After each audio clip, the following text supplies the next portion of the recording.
भारताचे अनेक चांगल्या गोष्टींवर प्रभुत्व आहे। आपल्या भूमीत मला एक मोठी गोष्ट शिकायला मिळाली, ती म्हणजे आपण जे काही करतो ते कर्माच्या सिद्धांताच्या परिणाम स्वरूप असते।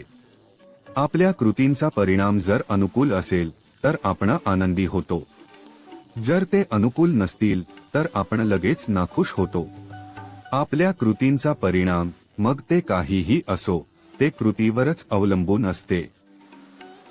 जर माझा दृष्टिकोन किंवा माझी कृती चुकीची असेल तर त्याचा परिणाम हा वेगळा असेल आणि तो माझ्या हृदयाला समाधान देणार नाही।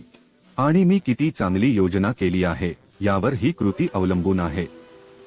योग्य नियोजन न केलेले मन परिणामांच्या विचारांनी चिंताग्रस्त राहते, परंतु ज्या व्यक्तीने योग्य नियोजन केले असते तो चिंताग्रस्त नसून आत्मविश्वासाने भरलेला असतो।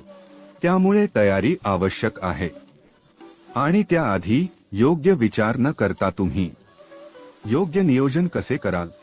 आणि योग्य विचारसरणी तेव्हाच येईल जेव्हा तुमच्याकडे योग्य कल्पना किंवा हेतू असतील। त्यामुळे तुम्ही पुन्हा हेतूंकडे वळता। अगदी साधी गोष्ट आहे, मला शुद्ध आणि साधे राहायला आवडते। जर हे माझे ध्येय असेल तर मी कोणतेही चुकीचे काम करणार नाही। मी शॉर्टकट वापरण्याचा प्रयत्न करणार नाही।